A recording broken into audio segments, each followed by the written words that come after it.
할렐루야. 하나님의 크신 은혜가 우리 모든 성도님들, 특히 가정에서 온라인 예배로 하나님께 영광을 돌리는 우리 모든 성도들에게 충만하기를, 하나님의 은혜가 충만하기를 주의 이름으로 축원을 드립니다. 여러분, 비전이란 무엇인가? 우리가 늘 듣고 또 알고 있지만, 비전은 눈에 보이지 않는 것을 볼 수 있는 희망의 통찰력이다. 희망의 통찰력이다. 작은 씨앗에서 수만 개의 열매를 볼 수 있는 것이 비전이다. 하나의 씨앗이지만, 그러나 이 씨앗 속에 있는 생명은 나중에 심어졌을 때 수많은 열매를 맺을 수 있는 그 놀라운 이 어떤 잠재력이, 놀라운 능력이 그 생명 속에, 씨앗 속에 있다라는 것입니다. 그래서 사람도 우리가 이 사람도 그냥 우리 눈으로 볼 때는 저 사람이 뭘 하겠나, 저 사람에게 무슨 꿈이 있겠나, 저 사람이 미래가 있겠나 라고 볼 수도 있지만, 그러나 그 사람 속에 하나님의 은혜가 임하고 하나님의 말씀이 들어가면 그 사람은 비전의 사람이 되어서 그 사람을 통한 위대한 미래가, 청사진이 펼쳐질 수 있다라는 것입니다. 그래서 오늘 성경은 요한복음 9장, 태어날 때부터 앞 못 보는 소경의 이야기를 다루고 있습니다. 이 소경을 두고 누구의 죄 때문에 이 아이는 이런 불행한 아이로 태어났냐? 요한복음은 참 재미있는 거는 사건을 먼저 이야기하면서, 사건을 먼저 다루면서 그 사건에 담겨진 의미, 사건에 담겨진 비밀을, 사건이 말하고자 하는 그 진리를 설명해 주고 있는 것이 요한복음입니다. 그래서 요한복음 5장에 보면 38년 된 병자, 아무도 그를 도와줄 수가 없고 고쳐줄 수 없는 불치의 병, 그에게 남은 것은 딱 죽음 하나밖에 안 남아 있습니다. 그러나 예수님을 만나니까 그가 자리를 털고 일어나서 건강한 사람으로 새로운 인생을 살게 되는 출발이 이루어졌다라는 것을 보여주고 있고, 자, 6장에 가면 오병이어 사건을 다룹니다. 오병이어, 보리떡 5개와 물고기 2마리로 5,000명을 먹이고 12강조를 남기는 이 기적을 다루면서 나중에 이 예수님이 생명의 떡이고 예수님이 영생의 샘물이, 그래서 이 우리가 떡을 통해서 살지만, 먹어야 살지만, 그러나 진정한 삶은 예수를 통해서 영생이 주어지고 예수를 통한 삶이 가치 있는 삶임을 다루고 있습니다. 그리고 8장에 가면 간음한 여인을 이제 대두시켜서 현장에서 간음하다가 잡혀와서 돌을 들고 예수님 앞에 물어봅니다. 율법에 의하면 돌로 치라고 했는데 칠까요 말까요? 예수님께서 죄 없는 사람이 돌로 쳐라. 그러니까 사람들이 다 돌을 던지고 도망가 버립니다. 그러면서 예수님이 이 여인을 향해서 나도 너희를 정죄하지 않노니 다시는 죄를 짓지 말라. 죄를 짓게 되면 죄의 노예가 되고, 죄를 지음으로 죄 때문에 인간에게 가장 중요한 자유를 잃어버린다. 자유를. 그래서 진리를 알지니 진리가 너희를 자유케 하리라.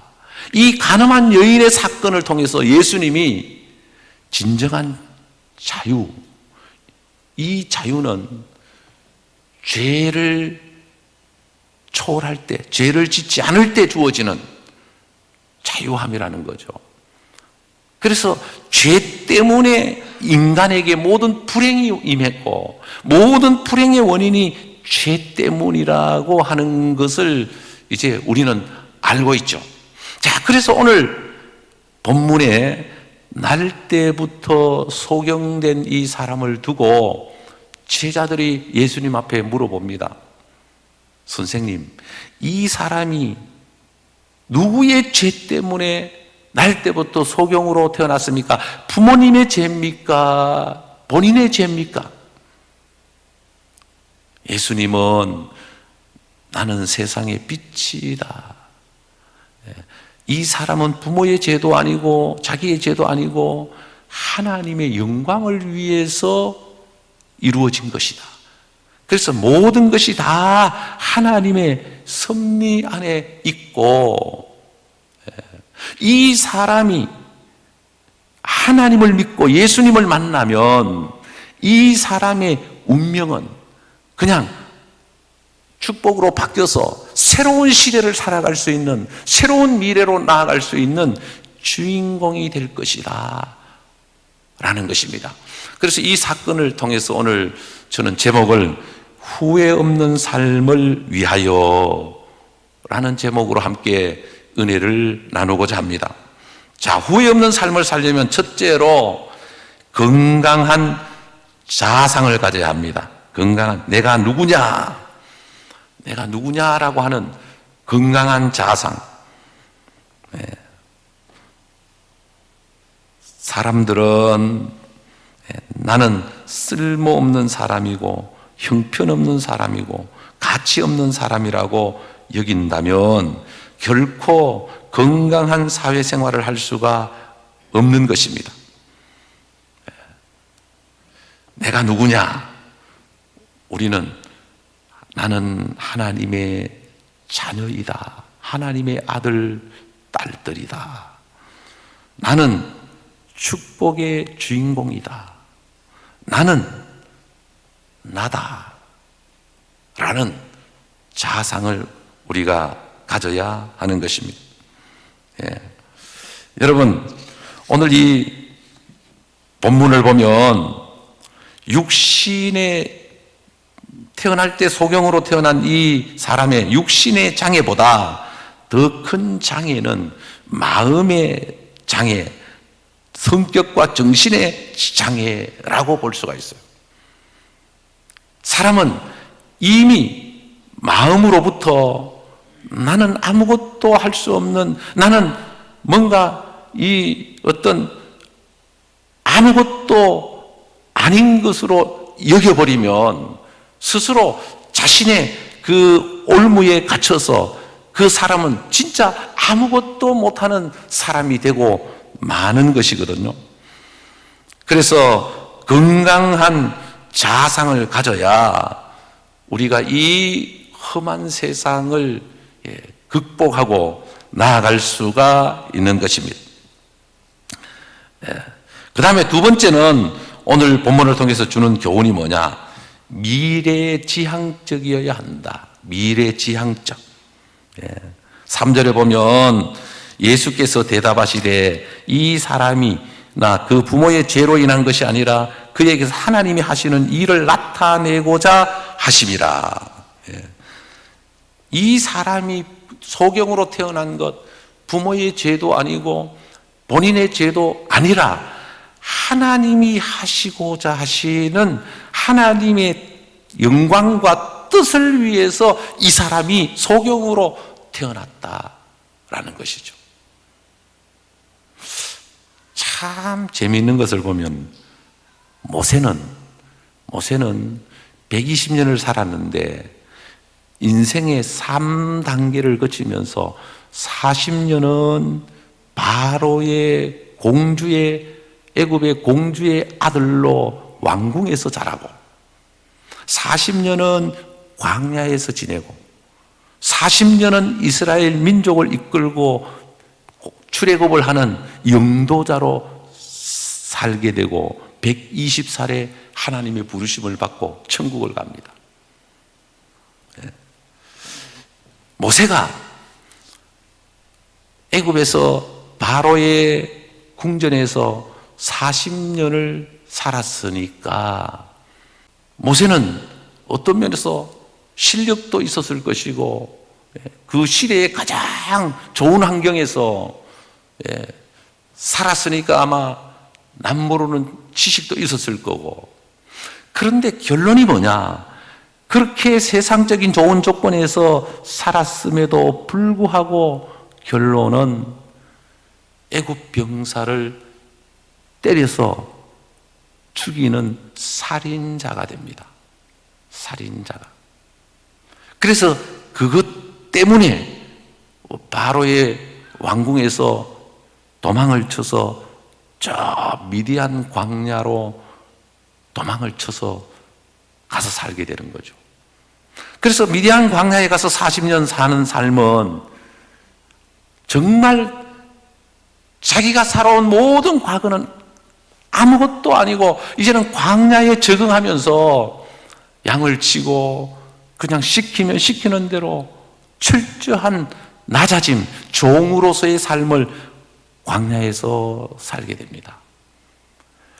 자기가 능력이 있고 실력이 있을 때는 자기 힘으로 뭔가 세상을 한번 호령해보고 이 세상을 자기의 무대로 삼으려고 했을 때는 결국은 사람을 죽이는 것으로 끝났지만, 그러나 아무것도 할 수 없는 그런 광야에서 그냥 자연 속에 묻혀서 살았을 때 하나님이 찾아오셔서 모세를 불러내는 거죠. 가시나무 뜰기 불꽃 가운데 나타나서 모세, 모세야, 모세야 라고 모세를 부르셔서 모세로 하여금 이스라엘 백성들을 인도해서 하나님이 약속하신 땅의 지도자로 세워주시는 것이죠. 그리고 모세는 이제 하나님의 말씀을 따라 이스라엘 백성들을 이끌고 출애굽을 하고 광야길을 40년 동안 가게 됩니다. 제가 왜 이 말씀을 드리느냐 하면 우리가 가지고 있는 스스로의 능력과 실력은 우리 인생을 어떤 면에서 진정한 자유인으로 세워갈 수가 없다라는 것입니다. 우리는 절대자인 하나님을 의지하고 하나님을 믿고 하나님을 바라볼 때 하나님은 우리로 하여금 미래지향적인 미래를 위한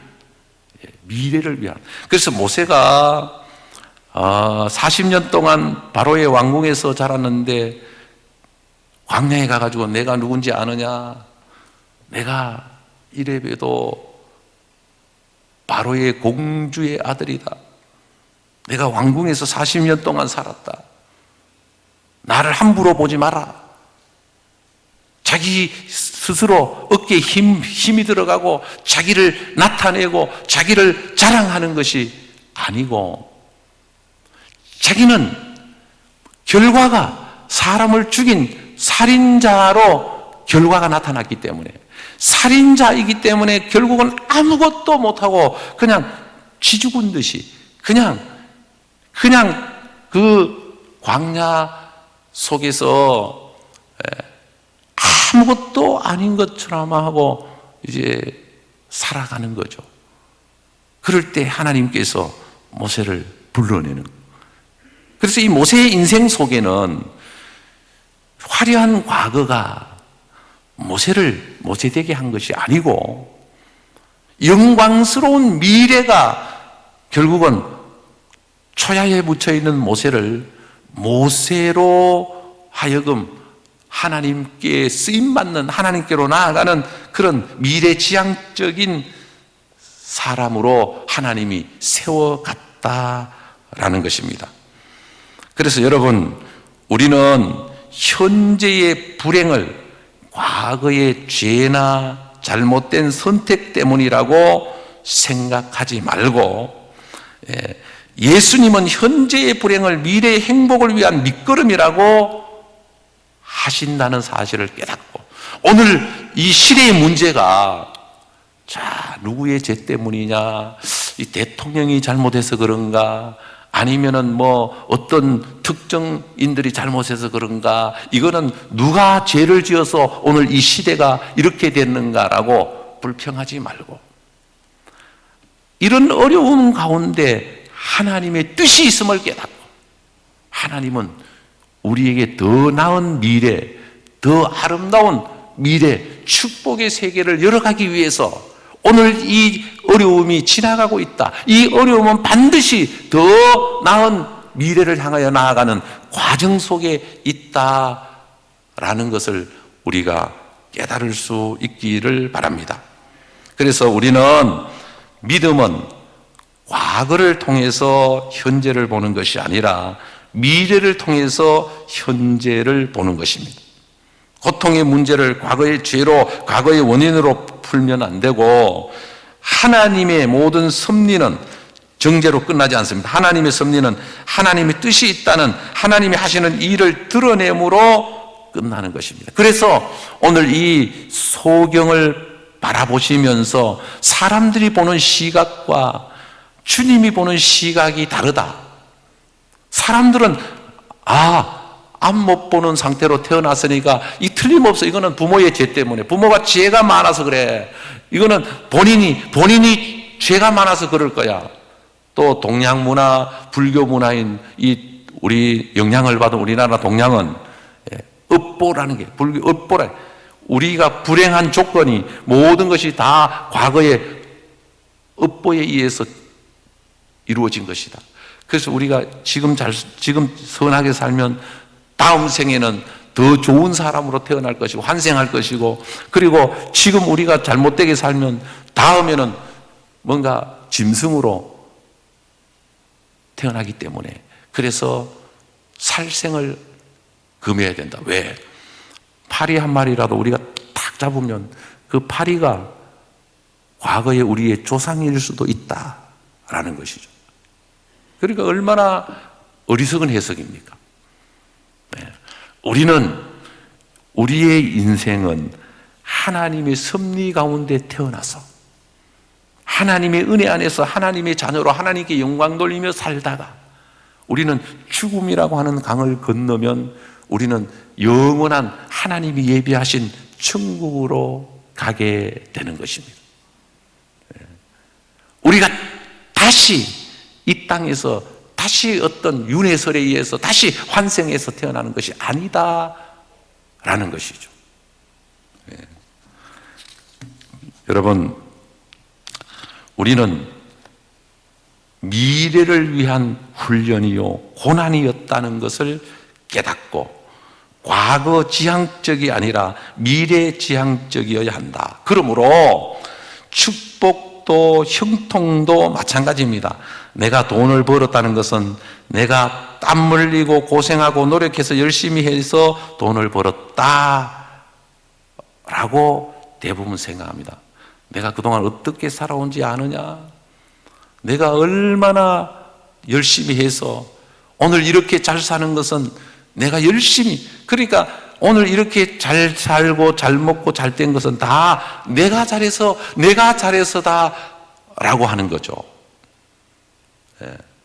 그러나 우리 예수 믿는 사람은 미래적인 해석을 해서 하나님이 나에게 이런 축복, 이런 은혜, 이런 번영, 이런 부흥을 왜 주셨는가? 이 질문을 하면서 내가 축복의 통로로 쓰임받기 위한, 후회 없는 삶을 살기 위한, 미래지향적으로 나가기 위한 하나님의 뜻이, 섭리가 그 속에 있다. 그러므로 오늘 말씀에 예수님께서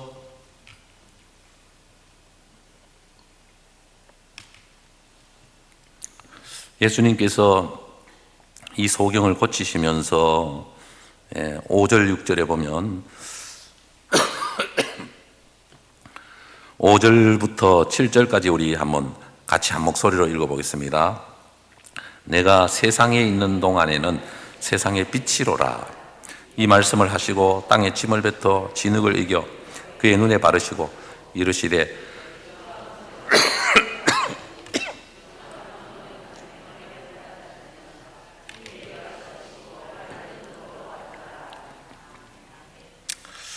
자, 여기서 참 중요한 내용이 있어요.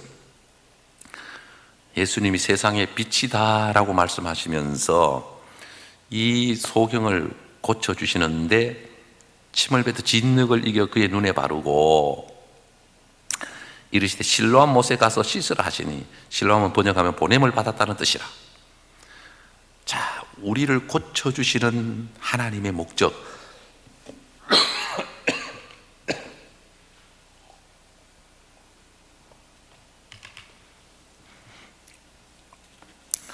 우리를 고쳐주시는 하나님의 목적, 우리에게 축복을 주신 하나님의 목적은 하나님께서 보내시기 위함이다. 어디로? 선교지로.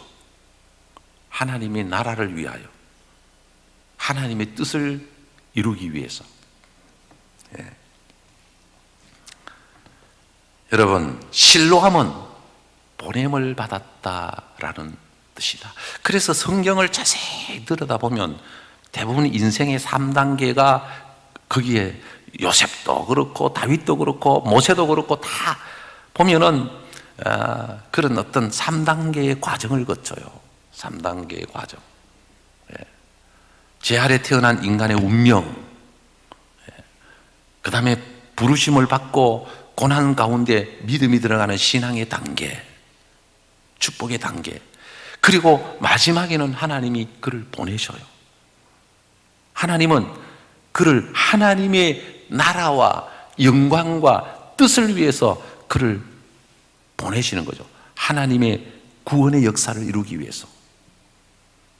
이게 믿음의 사람들을 통해서 하나님이 하시는 어떤 귀한 일입니다. 예수 믿고 구원받고 축복받고 잘 사는 거 좋은 일이죠. 그러나 우리가 이것으로 끝나면 안 돼요. 우리는 하나님이 주신 이 은혜 안에서 하나님이 나를 왜 축복을 주셨는가? 하나님이 나에게 왜 이런 건강을 주시고 은혜를 주셨는가? 하나님이 나를 왜 이렇게 사랑하시는가? 하나님이 우리를 선교지로 보내기 위해서. 교회가 선교의 눈을 뜨지 못했다면 교회는 미래지향적인 교회가 되지 못한 교회입니다. 우리가 인생을 살아가면서 아직까지 선교의 눈을 뜨지 못했다면, 하나님의 구원에 대한 열망을 우리가 깨닫지 못하고 영혼의 구원을 우리가 인식하지 못한다면 우리는 아직까지 2단계에 머물러 있다라고 봐야 할 것입니다. 여러분, 사람마다 실로암이 있습니다. 실로암. 군에서 제일 많이 부르는 복음성가가 실로암입니다. 군인들은 뭐 교회를 안 나가도 실로암 정도는 다 합니다. 실로암이라는 뜻은 보냄을 받았다. 보냄을 받았다. 하나님이 저를 목사가 되게 해서 마산동부교회 보내서 마산동부교회에서 사역을 하고 있잖아요. 저는 마산 와서 살 거라고는 꿈에도 생각을 못했습니다. 마산을 제일 먼저 알았을 때가 언제냐? 제가 군에 있을 때 유수에 마산의 수출공단에서 막 사람들이 구름대처럼 막 퇴근하고 나오는 장면을 유수로 보는데, 아, 저기가 마산이구나. 그래서 군대의 동료들이 내부반에 앉아서 그 뉴스를 보면서 야, 우리가 장가 가려면 마산 가자. 예. 저렇게 아가씨들이 많은데 마산 가면 아가씨들이 많아서 장가 갈 수 있겠다. 예. 내부반에서 그런 이야기를 한 적이 있거든. 근데 하나님은 그 농담까지 들으셨는지 하나님의 뜻이 있어서 저를 마산으로 보내주신 거예요. 그리고 저는 아직도 몰라요. 하나님이 이제 은퇴 후에도 하나님이 또 저를 어디로 보낼지, 하나님이 가라고 하면 어디든지 가는 것이 하나님의 뜻인 거죠. 그래서 저는 앞으로 어떻게 해놓고 어떻게 살겠다 그런 생각은 없어요. 하나님의 뜻 안에서 보냄을 받은, 하나님이 있으라고 하면 있고 가라고 하면 가고, 하나님이 보내시면 사실은 우리가 이해가 안 돼도 춤을 진흙에 이겨서, 진흙에다 춤을 뱉어서 이렇게 이겨서 눈에 딱 발라가지고 실로암 못에 가서 씻으라. 그러면 너희 눈이 떠질 것이다 라고 했을 때 그 이야기를 듣고 믿을 수 있는 사람 몇 사람 되겠어요? 이해할 수 있는 사람 몇 사람 되겠어요? 아니, 말씀 한마디면 되는데 왜 이렇게 진흙을 이겨가지고 눈에 발라서 실로암으로 가라고 보내시느냐? 주님이 보내심이 그렇게 중요하기 때문에, 그래서 주님의 보냄을 받고 살아야 하기 때문에, 안 그래도 앞을 못 보는 소경인데 눈에다가 진흙까지 발라놨으니까 이제는 눈을 더 못 뜨겠죠. 그래도 믿고 가면 주님이 책임을 져주시기 때문에, 믿고 가면 눈이 뜨여지기 때문에 주님이 소경을 보내시는 거예요. 네. 여러분, 이 맹인이 그동안 어떻게 살았습니까? 맹인이기 때문에 거린으로 살았습니다. 거린은 길가에서 구걸하는 사람, 길가에서 구걸하는 사람, 불쌍한 인생이죠. 그러나 주님의 이름으로 눈이 떠져서 이제는 세상을 볼 수 있고, 이제는 건강한 인생을 살아가는 새로운 삶, 새로운 미래, 새로운 시대가 이 사람에게 열린 것이죠. 이 맹인이 눈을 뜨게 된 것, 운명이 바뀌고 인생이 바뀐 것은 예수님을 만났기 때문이다. 우리 인생들은 누구나 예수님을 만나야 됩니다. 누구나 예수님을 만나야 인생에 변화가 일어나고 미래가 달라지고 축복이 그 인생 속에 임하게 되는 것이죠. 빛이신 예수를 만남으로 어둠에서 벗어나는, 그래서 오늘 이 요한복음 9장은 예수님이 빛이라고 말씀하시면서 예수님을 통해서 어둠이 물러가고 빛된 삶을 살아갈 수 있다는 메시지를 주고 있는 것입니다. 오늘 이 세상은 죄악으로 어두워져 있습니다. 이 세상은 영적으로 볼 때 캄캄한 세상이, 죄악 가운데 어두운 세상이 되어버렸습니다. 이런 가운데 예수님은 길이요 진리요 생명이니 예수님을 만나고 예수님이 보내실 때 예수님의 보내심을 받고 나아갈 때 빛이 우리 인생의 앞길을 비추어주고 미래가 열리는 희망의 삶을 살아가는 아름다운 변화된 인생이 되는, 그래서 이 요한복음은 어떤 사건만 다루고 있는 것이 아니라 사람의 근본적인 변화, 운명이 바뀌는, 38년 된 병자도 예수님을 만남으로 운명이 바뀌어버렸어요. 여러분, 오늘 이 소경도 예수님을 만남으로 운명이 바뀌어버린 거예요. 우리 인생은 누구나 예수님을 만나서 운명이 바뀌는 것이 하나님의 축복이요 은혜임을 깨달아야 됩니다. 그래서 예수 그리스도를 만나서 광명을 얻고 건강한 자아상을 가지고 미래지향적인 삶을 살며 내게 주어진 시간 속에서 성실한 삶을 살아서 남은 인생 하나님 앞에 영광 돌리며 더 아름답고 축복된 인생을 살아가는 우리 모두가 되기를 바랍니다. 기도드리겠습니다. 하나님 감사합니다. 영광 받아 주시옵소서.